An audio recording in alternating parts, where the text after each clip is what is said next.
Growing up a Lakers fan, I couldn't stand Michael Jordan. I disliked him because he was so good. If the Chicago Bulls were down by 7 points with 2 minutes to go in the game, you just knew they were going to win. The only thing that made Jordan's dominance in the 1990s a little palatable was that the Lakers weren't title contenders back then. For most of the decade, we weren't going to win anyway. It pains me to say that Michael Jordan is the greatest basketball player of all time. Sorry, LeBron fans. In addition to his on-court performance and how he's revolutionized sports marketing, and despite various controversial behaviors, I admire his mentality when it comes to achieving peak performance. One of my favorite Michael Jordan quotes, and I'm certainly not alone here, is, "I've missed more than 9,000 shots in my career. I've lost almost 300 games. 26 times I've been trusted to take the game-winning shot and missed. I've failed over and over and over again in my life, and that is why I succeed." Wow. Michael Jordan knew he had to fail to succeed. And here many of us are trying to take the safe route, trying to do anything to avoid failure. As a high achiever, avoiding failure has probably been ingrained in you since your early school days. When you got an A, you were celebrated. In my household growing up, anything less than an A, even an A minus, was met with disappointment. No wonder many of us have to work so hard to embrace failure.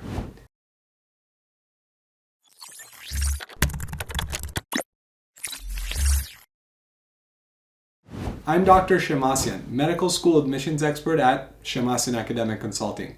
In this video, we're going to discuss why you have to fail to succeed. It might be incredibly uncomfortable, but it's necessary. But before we dig into this, one request. Take a moment and hit that like button and subscribe so that more people can join this conversation. Alright, I didn't bring up the Jordan quote just to talk about basketball, though that was part of the motivation, but also because it's important for us to talk about the dangers of trying to avoid failure. Believe it or not, it has a lot to do with your academic and career success. I want to ask you one question, and I want you to take a minute to think of the answer. Why do you want to continue your academic career? If you're a pre-med student, this might mean answering, why do you want to be a doctor? If you're a budding photojournalist getting ready to graduate from high school, why do you want to go to college? And maybe you're not really sure what you want to do, but you know you're interested in the focus or freedom of academia. The trick is, I want you to answer why. Why do you want to keep going? Now, even if you can't totally verbalize the answer right now, it can be complex.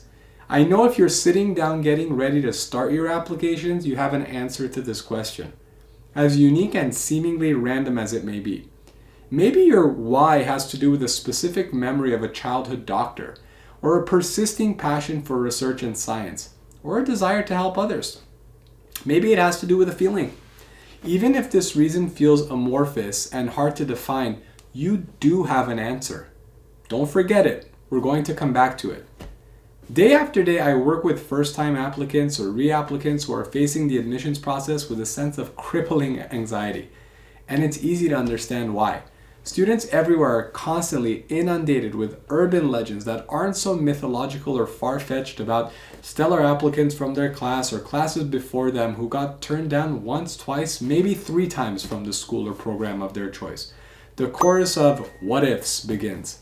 What if my GPA isn't high enough? What if I didn't pursue enough extracurricular activities? What if I don't look good on paper? What if I'm just not unique enough? What if I'm not smart enough, cool enough, compelling enough?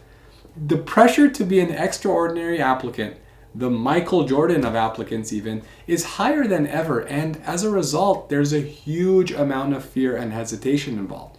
The biggest what if question begins to rear its ugly head. And you know what I mean by the question. What if I fail? We all have our own definitions of failure. I work with students every day who worry that getting a 514 MCAT score instead of their 517 practice score is a failure. High school students that apologize for having only taken 2 AP classes their junior year. And I've worked with students who have been turned down from every school they applied to during a previous cycle. These are the applicants who are sometimes reeling, feeling like they failed in some immeasurable and insurmountable way. I can't count the number of times a student has come to me saying, I just need someone to give me a chance. It doesn't matter if something seems like a small failure, objectively speaking. It doesn't even matter if it seems like it shouldn't be considered a failure at all. It sucks when we feel like we've messed up, when we feel like we've let ourselves down, our expectations down. It's hard to keep believing our goals are realistic. Though it's not something we ever like to hear in the moment, what I want to tell you now is that these failures, big and small, have to happen. They make us stronger. They build up our resilience. Essential for every human being, but especially everyone with high aspirations. They show us that we can keep going, and ultimately they lead us to success by teaching us how to deal with setbacks. It sounds like a cliche, sure, but it's a true one. I remember speaking with an applicant who got turned down from every med school and then went on to take a gap year working for a health-centered AmeriCorps program that absolutely changed her life and completely enriched her application. Essentially, failures have a way of providing a foundation for us. When our students come to us ready to start a new application and have that sense of fear radiating from them, oftentimes we ask them to identify what they're afraid of. It's important to do this so you can try and regain some control over your fear by giving it a name. Confronting the elephant in the room. And oftentimes, that elephant is so common. What if I just don't get in anywhere? This is where it's also important to establish your mantra. Just one school. That's all it takes. Don't look at that whole system of challenges and exclusivity. You have to take the process one application element at a time, one school at a time, one shot at a time, telling yourself, you're not trying to get into every school. You're not sinking every shot.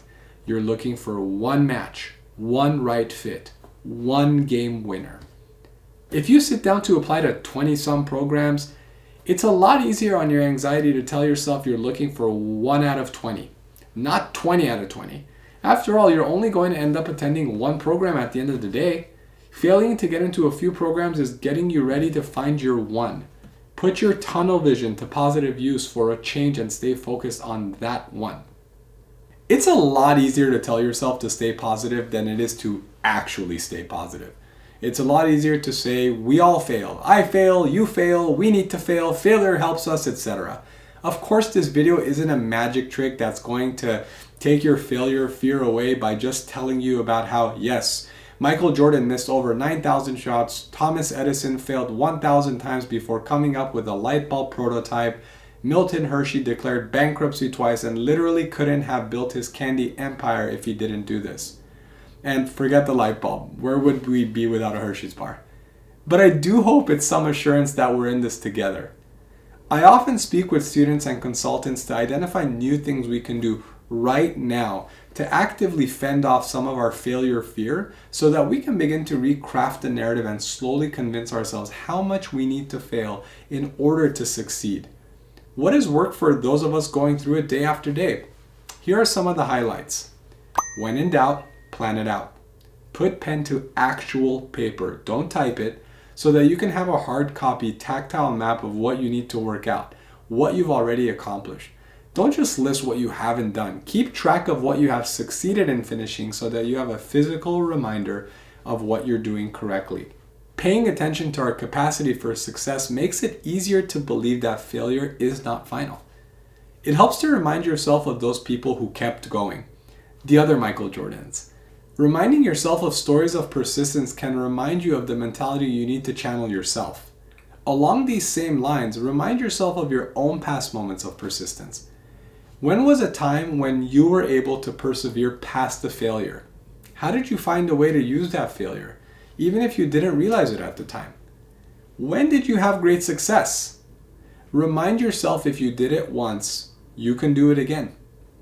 When we're feeling anxious, it helps to restore our own sense of agency by taking inventory of what we can control, what we can do to affect some change or action. At the same time, however, it's important to have, again, a physical reminder of things we can't control and therefore the things we need to try and mentally set aside. Knowing to distinguish between what you can and cannot control is a huge part of navigating the admissions process panic and anxiety. You can only do so much. Don't ask yourself to do more. We can't help the fact that we are going to fail sometimes. There is no way to control this. to prevent this from happening. But we can work to reshape our outlook. What makes failure so fundamental to success? Oftentimes it acts as a kind of beacon. It directs our attention to what we're not getting right, beginning the process of self-assessment that prepares us to do better. It's important to make use of the sense of community you've developed. Talk to other applicants, talk to family, but perhaps even most importantly, talk to your mentors. They've been through the process. They've experienced rejection. They know what no is like. It's easy to discount words of encouragement from family and friends because we can tell ourselves they're obligated to stay positive on our behalf. We have an inherent bias in favor of people in positions of authority within our field. However, because they are so familiar with the distinct intricacies of our specific path, be honest if you're feeling discouraged. Allow yourself to be vulnerable, albeit in a brief and casual conversation, so that your mentor has a chance to talk you through why what you're going through is unfortunately just part and parcel. Michael Jordan played on a team that lifted him up after losses.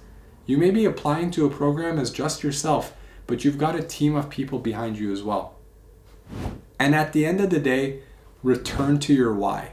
Remember that question at the beginning of the video? Why do you want to continue on your academic path?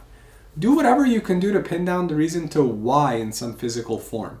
Whether it's a drawing, I know how funny that sounds, but sometimes a drawing works, or a single word, or a sentence, or a quote, or a photograph, or an interview with someone who inspires you, or a news headline, or any combination of the above.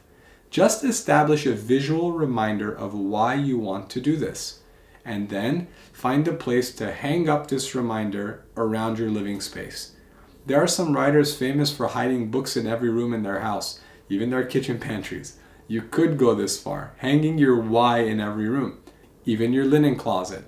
Or you could simply hang it on your bathroom mirror so you see it every evening and morning when you brush your teeth. The point is, you want this why to serve as your anchor. Oftentimes the anxiety of a job, and the admissions process can be a job, can eclipse our sense of joy or pleasure in it. This why should be a reminder in your darkest and most doubt-ridden times of why the misery is worth it. Michael Jordan wouldn't keep showing up to take shot after shot, to fail and fail until he won and won, if he didn't also really like playing basketball. And you wouldn't keep persisting without a reason, if it's not what you really wanted. There's no way I would be where I am if I didn't want to be here, and that's entirely the point. That's what you need to keep reminding yourself of. You're waiting on one school to give you one shot. And until then, the best you can do for yourself is to remind yourself exactly why you're waiting. It might not feel especially encouraging right now, but I promise you, you're going to fail somewhere along the line. I'm not trying to be a rain cloud hanging over you. I'm just telling you this because I also want to assure you, you'll use this. Failures aren't something we need to throw away and never think about. Think about your failure. Scrutinize it. Torture yourself a little. Okay, not really. But do put some thought in. Recraft the narrative. A failure isn't the worst thing that can happen to you. Sometimes it's just what has to happen to you to get you ready to succeed. Alright, we'll wrap up there. If you found this video helpful, hit the like button and subscribe so you can broaden your web community. I'd also love to hear from you. What's a failure you learned from? It could be your failure or someone else's. What was the lesson?